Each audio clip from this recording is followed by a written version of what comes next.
Bonjour à tous, bienvenue sur ce webinaire destiné à vous présenter le bac professionnel CGEA, conduite et gestion de l'entreprise agricole, option polyculture élevage, support vache laitière.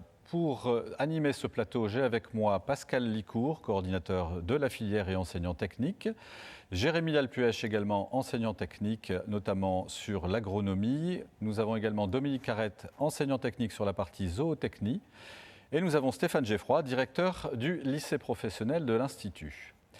Alors pour commencer, qu'est-ce que c'est que ce bac pro CGEA, Stéphane, et pour qui est-il fait? Alors le bac pro CGEA, polyculture élevage support vache laitière, un nom assez long pour au final une ambition toute simple qui est celle de former nos jeunes à devenir éleveurs laitiers.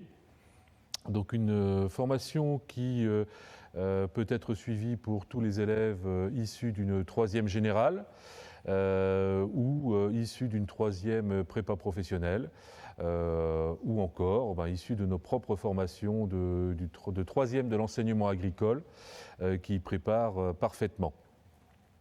Nous avons également des élèves qui peuvent avoir des origines un peu différentes. Dans le cadre d'une réorientation, nous avons certains élèves qui nous viennent d'une seconde générale et technologique. Ces élèves peuvent directement intégrer une classe de première avec tout de même certaines conditions de prérequis. Voilà. Merci Stéphane. Alors avant de poursuivre cette présentation, on va visionner le témoignage de Prudence qui est élève de bac professionnel CGEA chez nous et qui va nous expliquer pourquoi venir en bac pro CGEA à l'Institut de Genève. Prudence. Donc, je m'appelle Prudence Gislac, j'ai 15 ans et je suis actuellement en seconde. De quelle classe viens-tu? Donc, je suis en classe SPEVL, c'est un bac pro et c'est avec l'option élevage vache laitière. Pourquoi avoir choisi cette filière bac professionnel avec la spécialité vache laitière? Parce que je suis passionnée d'agriculture depuis toute petite et j'adore le contact avec les animaux, donc c'était pour moi la bonne filière. Pourquoi avoir choisi l'Institut de Genève pour réaliser ce bac professionnel? Je suis à l'Institut déjà depuis la 4e et je ne me voyais pas changer d'école pour continuer mes études. Qu'est-ce qui te plaît le plus au quotidien de ta formation? Les cours agricoles, la zootechnie, les matières vraiment basées sur l'agriculture. Comment se passent les stages en entreprise? Bien, on est vraiment sur le terrain à voir le métier, tout ce que les agriculteurs font au quotidien et c'est vraiment intéressant. Que projettes-tu de faire après l'obtention de ton bac professionnel? Un BTS en alternance. Que pourrais-tu nous dire sur l'accompagnement de l'Institut de Genève dans ta réalisation de ton bac professionnel? Les cours sont bien faits, on nous explique vraiment bien. Les profs sont super agréables, ils nous expliquent bien tous les cours. C'est franchement c'est bien. Merci à Prudence pour le témoignage qui a été organisé cette semaine avec les élèves de sa classe. Peut-être avant de poursuivre, Pascal, tu pourrais peut-être nous dire que fait-on avec un bac pro CGEA? À quoi ça sert? Donc après un bac pro CGEA, donc on peut devenir de futurs chefs d'entreprise. Donc ça veut dire métier d'agriculteur, qui nécessite, je dirais, des compétences non seulement en technique de production, maintenance, mais également en gestion, commerce et relations humaines. Alors ça peut devenir aussi des salariés qualifiés. Donc on entend par salariés qualifiés donc des agents d'élevage bovin, des responsables d'exploitation, des services de remplacement aussi. Après, certains partent aussi pour la poursuite des études, donc plus ou moins longues. Donc BTSA, production animale, production végétale, BTS Axe, et aussi les spécialisations. Donc tout ce qui est vache laitière, ou l'ouverture sur un large panel donc, de métiers. Alors le bac pro CGEA, polyculture élevage, est une formation qui n'est pas toujours bien connue par les lycéens, c'est vrai. Pourtant, cette formation offre de nombreux avantages. Merci Pascal. Alors Jérémy, que fait-on à l'intérieur de ce bac professionnel? Je pense qu'il y a évidemment des matières générales comme toujours, il y a une partie professionnelle. Tu peux nous en dire quelques mots? Oui, alors pour la formation, on va avoir autant de matières générales que de matières professionnelles au niveau de l'importance, puisque les élèves vont avoir besoin des matières générales pour comprendre ce qui est développé dans les matières professionnelles. Par exemple, en agronomie, je vais avoir énormément besoin des enseignements de profs de physique, chimie, de biologie, écologie. Donc il y a vraiment une complémentarité et on va demander à nos élèves d'être aussi bien impliqués dans leur matière professionnelle que dans leur matière générale, pour réussir à faire un élève qui peut aller loin et bien dans son cursus futur. Merci. Par le biais de ça, on a l'obtention du diplôme grâce aux périodes de stage aussi qui sont très importantes pour nos élèves, qui vont leur permettre de découvrir le monde professionnel et de mettre en pratique tout ce qu'ils apprennent au sein de l'Institut. Merci Jérémy. Dans ce bac professionnel, 3 matières sont prépondérantes. On va parler de l'agronomie, on va parler de la zootechnie, on va parler de l'agroéquipement. Alors, on va commencer peut-être, Dominique, avec toi. Est-ce que tu peux nous dire ce que vous faites en zootechnie ? Oui, donc la zootechnie, c'est l'étude des espèces animales. Donc, le programme va se décomposer en deux, une partie qui va permettre de comparer les espèces animales entre elles et une autre partie qui sera plutôt orientée sur l'élevage de vaches laitières. Donc les cours s'articulent d'une manière pratique avec la ferme laitière de l'Institut de Genève, une partie théorique d'études de documents techniques, les échanges avec les élèves sur leur vécu de stage. Et l'objectif, c'est de faire un diagnostic des performances technico-économiques et ainsi aborder la durabilité des différents systèmes d'élevage. Merci Dominique. Sur la partie agronomie maintenant, Jérémy, puisque c'est ton cours, dis-nous un peu ce que vous y faites. Alors en agronomie, on va avoir énormément de connaissances théoriques pour débuter et avoir un petit peu un panel de connaissances en agronomie. Puis ensuite, on va passer sur de la conduite de culture avec énormément de pratiques sur l'exploitation, puisque la particularité du polyculture élevage, c'est qu'on va avoir autant de maîtrise en culture qu'en élevage. Donc cette complémentarité avec la zootechnie.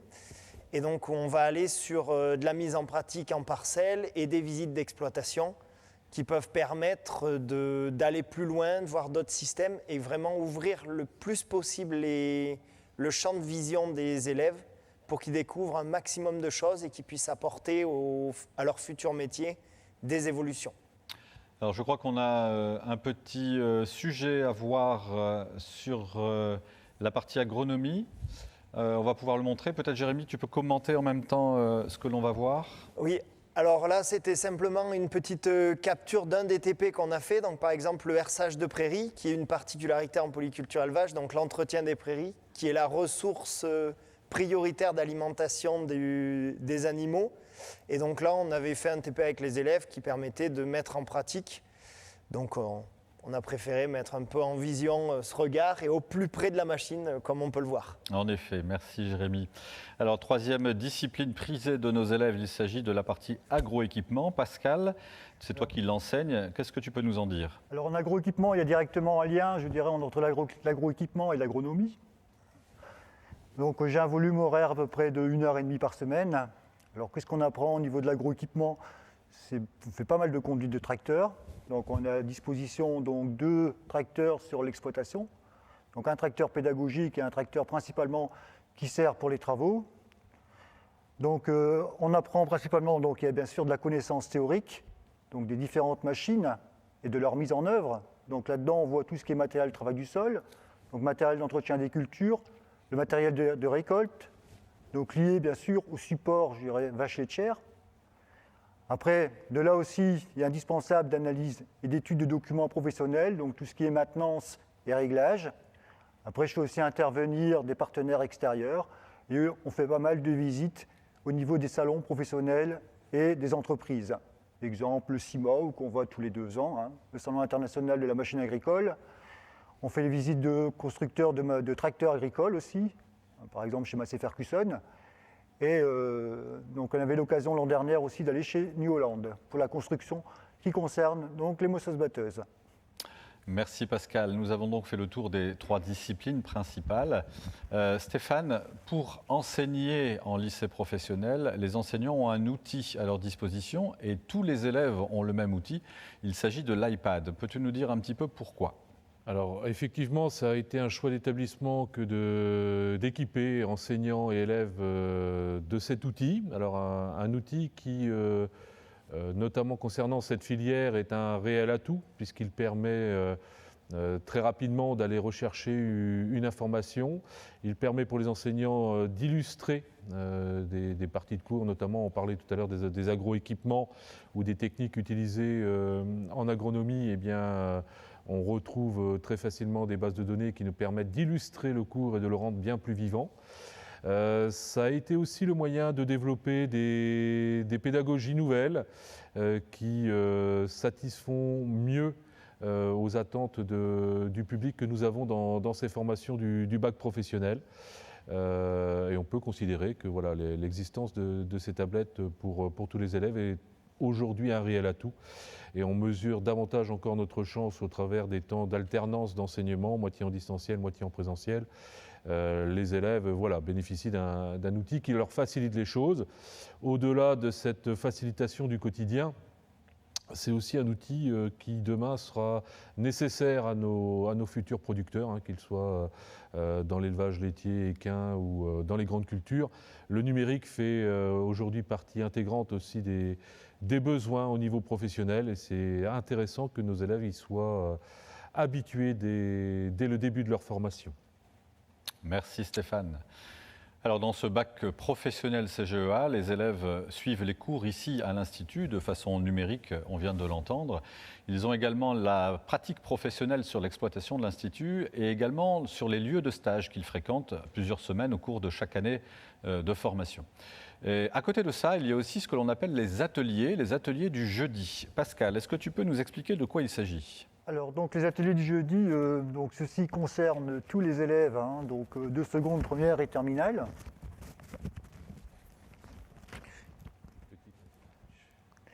Donc, de seconde, première et terminale, donc, qui se déroulent le jeudi, donc, de 15h30 à 17h30. Alors, qu'est-ce qu'ils font durant cet atelier ? Donc, principalement la découverte du monde professionnel. Donc, aussi, il y a du soutien aux élèves dans les matières générales. Donc, du tutorat pour l'accompagnement de chacun, principalement par rapport aux élèves en difficulté.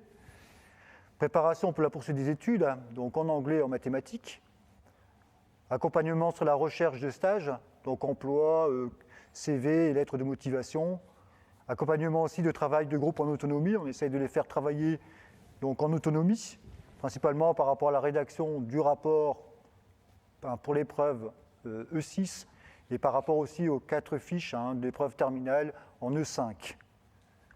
Et aussi d'aborder différents sujets sur l'ouverture d'esprit, sur des domaines différents, à l'agricole par exemple, l'astronomie. Merci Pascal. Il s'agit donc de compléter la formation avec des compétences diverses qui leur serviront tout au long de leur activité professionnelle future. Avant de conclure cette partie, nous allons maintenant donner la parole à l'un de nos anciens élèves qui a bien voulu faire un petit témoignage. Il s'agit, je pense, de Benjamin qui actuellement est en activité professionnelle. On lui laisse la parole.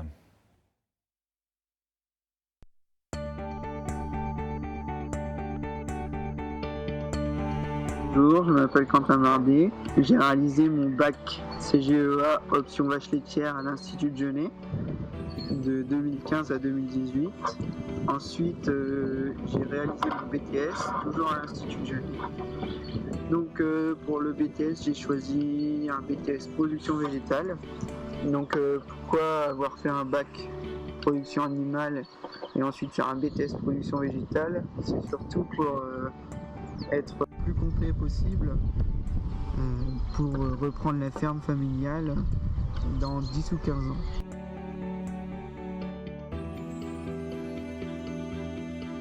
Je suis arrivé chez RAGT grâce à mon stage, car mon maître de stage m'a fortement conseillé à ses collègues. Donc mon boulot consiste essentiellement à la préparation de semis, suivi cultural et récolte. Donc c'est un boulot qui me plaît énormément, mais qui ne demande pas les qualités d'un BTS production végétale. C'est donc pour cela que j'ai postulé dans une autre entreprise en tant qu'expérimentateur sur le blé tendre. Et donc c'est pour la suivi du blé tendre en sélection SFD.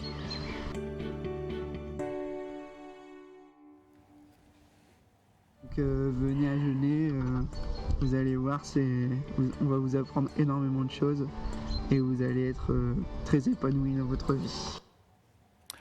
Il s'agissait donc de Quentin et non pas de Benjamin, vous l'avez bien vu. Nous avons terminé cette première partie qui était dédiée donc à la présentation de ce bac professionnel. Nous allons maintenant répondre aux questions que vous nous avez posées par écrit au moment de votre inscription à ce webinaire. Première question, peut-être Stéphane pourra répondre. Les conditions d'admission, comment ça se passe ?